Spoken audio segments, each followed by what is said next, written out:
We're gonna start with here. What's going on?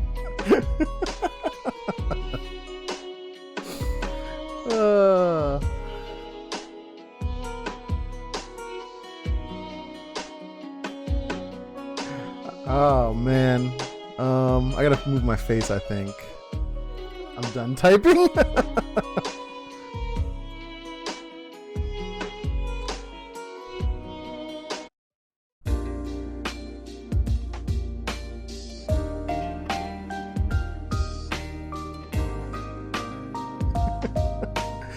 Oh my goodness, this is ridiculous.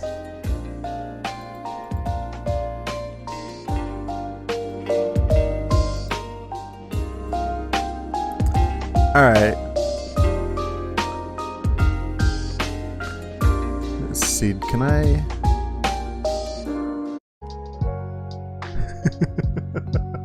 Alright, so here are my top 5 waifus. So first, I'm gonna give you the outside looking in girls. So these are the ones that just missed the top 5. I couldn't find a good screenshot, so I just found a picture of Tales of Cold Steel because it had 1 million girls in it. I probably should have included a Cold Steel girl, but I didn't. Alright, so outside looking in girls. These are the ones that just missed the cut. We've got Morrigan from Darkstalkers and also from Project X Zone. We've got Lynn from Fire Emblem, Velvet Crow from Tales of Berseria, Tharja from Fire Emblem Awakening, Anastasia from Wild Arms 2, and Sierra from Suikoden 2 and Suiko Gaiden. So these are the ladies that they just missed the cut.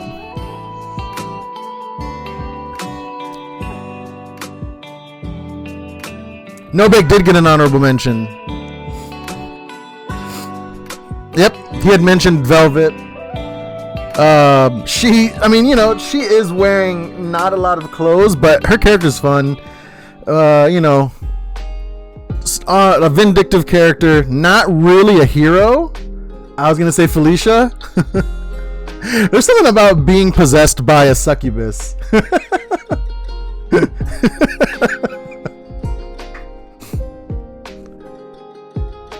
Does Morgan make sense? Yeah, the Darkstalkers characters, all the girls are scantily clad. Maybe that just stuck with me as a child.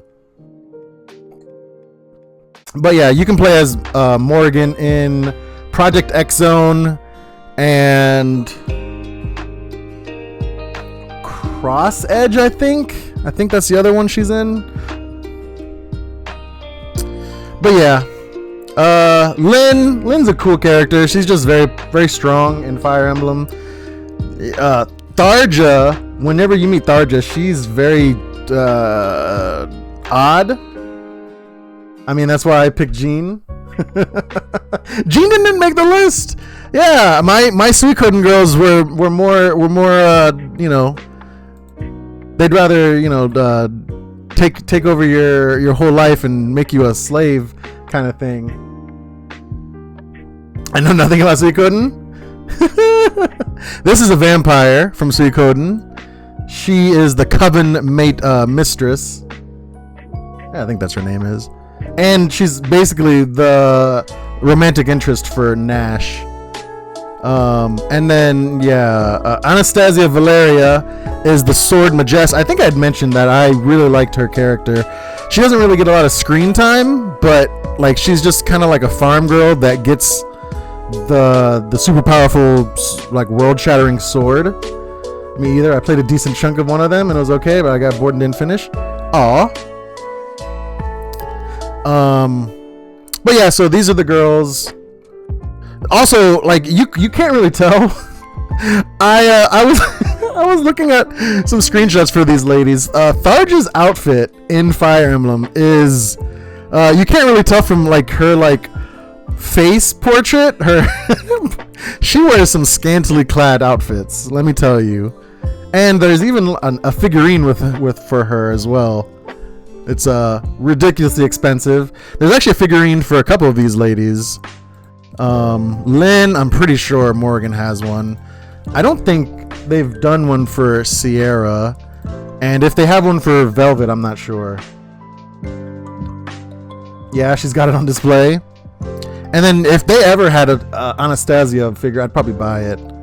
Okay, so that's the those are the OLI girls. So we're gonna start with the top 5. Number 5. She is part of my Stream Deck commands. You dumbass! It's Kaine from Nier. She has one of the biggest potty mouths in RPGs. She's very vulgar. She's a very conflicted character. Yoko Taro made her wear the most ridiculous outfit. So like this isn't, you know, this is whatever, but there's basically nothing on the backside. She's got her butt kind of just hanging out. Kaine's salvation is nice. Yeah.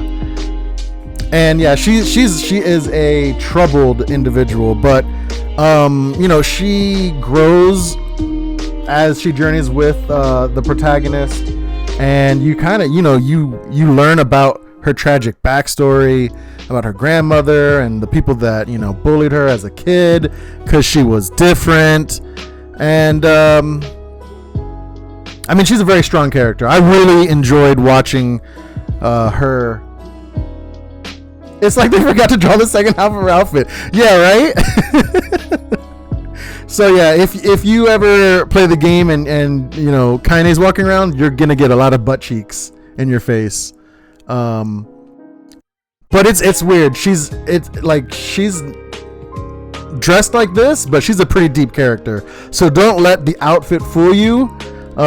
She's got depth. So that is too hard to draw. We're just gonna stop here. We got one half. They're like, what about the second half? Whatever. All right, so that is number 5. Number 4 is Morag from Xenoblade Chronicles 2. So she normally wears that hat. But you know, I found some art for her that, you know, kind of has her hair go down, and she's a really pretty girl. And in Xenoblade Chronicles 2, in a game full of big busted women wearing really not that much, you know, she kind of stands out. She's, you know, she holds her own. She's a really cool character to use in fights. She's kind of like an evasion tank. Yeah,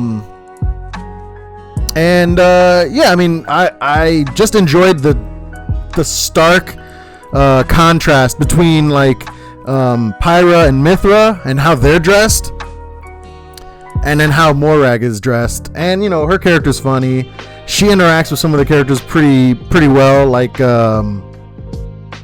Zeke.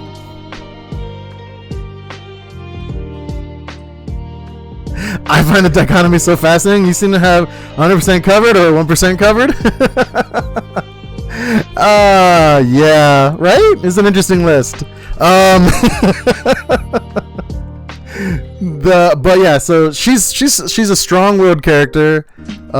She starts off as a villain or as an antagonist, but she quickly joins Rex and his entourage, and whenever she became available to play, I switched to her. I had more fun. Also, she has snake swords, which is one of my favorite style of weapons in an RPG. But yeah, you can tank with her, and she's an evasion tank. So as long as she's not getting hit, she does pretty well in battles. So Morag is my number 4. I'm sorry. Number 3 is Chris Lightfellow from Suikoden 3. Probably one of my favorite protagonists in the Suikoden series. First of all, I think she's a baller in battles. She's probably one of the strongest physical fighters. And then she gets the True Water rune, which can nix magic. So, if she's coming across a mage, she can just be like, all right, yep, you're done with magic. Let's go. And then she'll wreck them. She also has like a change in her outfits. So when she leaves the army and like pursues her little side story kind of content, she lets her hair down, and she's wearing regular outfits. I should have had one of those pictures here, but I didn't. Oh well, I'll have to fix this next time, I guess. But I like her story. She interacts with Nash a lot, so she gets a lot of screen time, and then Nash gets a lot of screen time, so that's a plus. She's a beast in battle. Like you're not gonna mess with Chris in battle, especially when she gets the True Water rune. Forget about it. So she is my favorite protagonist from Suikoden 3 of all the different protagonists. I think she's the best, like, battle wise and the best story wise. Like she starts off pretty unfortunate incidents. No spoilers. I'm trying. Okay. Anyways, yeah. So Chris from Suikoden 3 is my number 3. Number 2, so you had mentioned Anna from, I didn't know Suikoden had any female protags. Yeah, in Suikoden 3, you get the option to choose between like a trinity of protagonists. So you start the game by choosing Hugo, Gedo, or Chris. And as you complete their chapters, then you can like do other characters' chapters. So she is one of the trinity protagonists. Yes, Queen is Bae. Of all the females in the Persona series, I really liked Makoto's just personality. I like her outfit. She looks really cool when she turns into her Joker gang. No, what's it called? The Phantom Thieves. I couldn't remember it all of a sudden. She looks really cool when she's part of the Phantom Thieves. She's got a really fun romantic story with the main character. Like, because the first time I played the game, obviously I romanticized Makoto. And yeah, like she's the one that like takes over the car when driving. So she's in like those scenes, taking control. She's very strong-minded, and yeah, Queen is Bae. That's a pretty simple one. And yeah, so I don't know what else to say. Queen number 2. What happened to the music? I must have oh, let me see.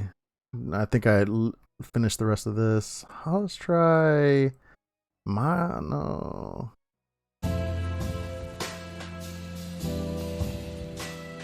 That works.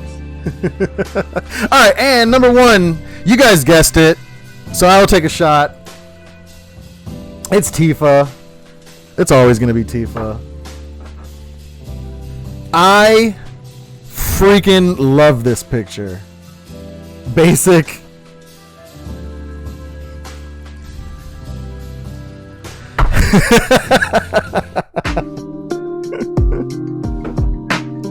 I think I saw this picture in an old PlayStation magazine, and this reminded me of a girl I used to date, like just the same body style. So like while I was dating her, Tifa is overdressed in that picture. I love this picture, Moncabi. This is probably my favorite picture of Tifa.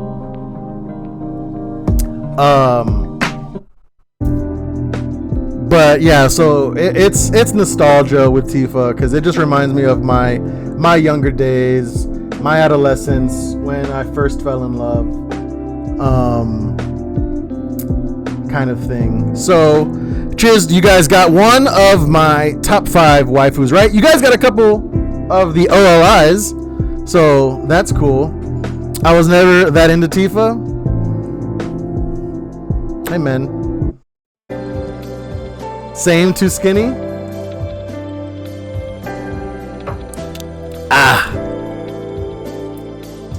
Whew. So there's my top 5 list.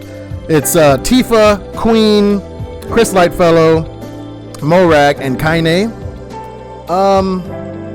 So yeah, next week, do you guys want husbandos? I can do husbandos. I've already got number 1.